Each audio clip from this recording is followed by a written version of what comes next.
All right, we are prepping for dinner tonight. It is rib night at the Swansons, and I am doing baby back ribs here in our Deluxe multi-cooker. So I actually got these at Sam's Club. It was less than $20 for two huge racks of ribs. So I was really excited to do that. And not that we'll eat at both racks, but it's a perfect leftover for this week. So we'll be using, again, the Deluxe multi-cooker, and I think it's 16 preset settings that I love. So we'll be using the pork tonight. It only takes 35 minutes for both of these to cook. Now, just like any pressure cooker, it takes about 10 or so minutes to come up to pressure, but we're looking at less than an hour for fall apart ribs here in our kitchen. So I am going to quickly spritz these with a little bit of oil using our kitchen spritzer. So it takes the place of like any of those cans of stuff that you buy that are just full of chemicals and a whole lot of air, and you want to make sure you release the pressure each time you do that.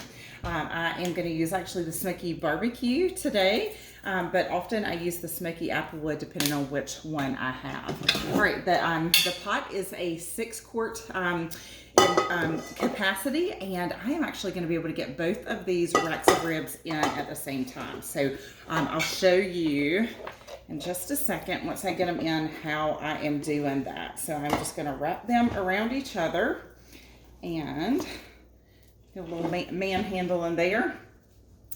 And so I do have those just kind of in around. That looks like a nice little Halloween experiment there.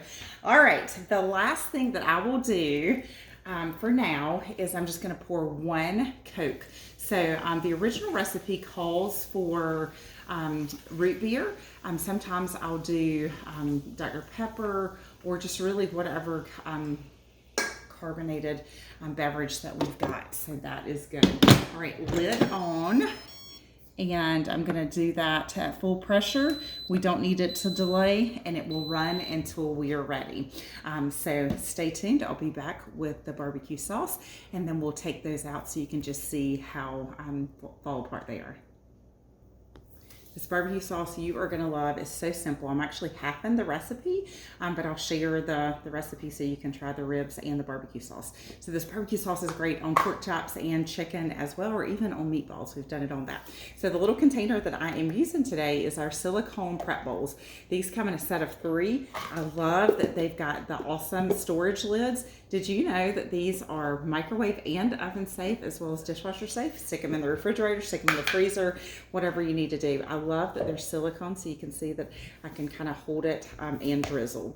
Okay, so I am going to add 4 simple ingredients. We're going to do ketchup. Again, I'm halving the recipe, so that's just a half a cup of ketchup, an 1/8 of a cup of brown sugar. Now I use both the 1 cup and the 1/4 cup measure all cups. These are wonderful. You do your liquids on one end, you do your solids on the other end, and easy peasy. So there's no wasted ingredients there. The next one that I will do is just some apple cider vinegar. So that is about 1 tablespoon there. And then the final thing is more of that smoky barbecue.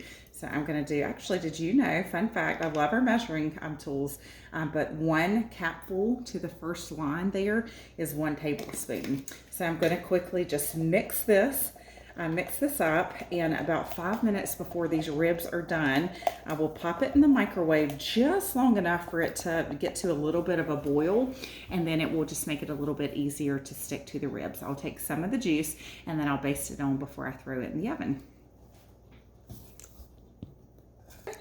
Did you unpause it?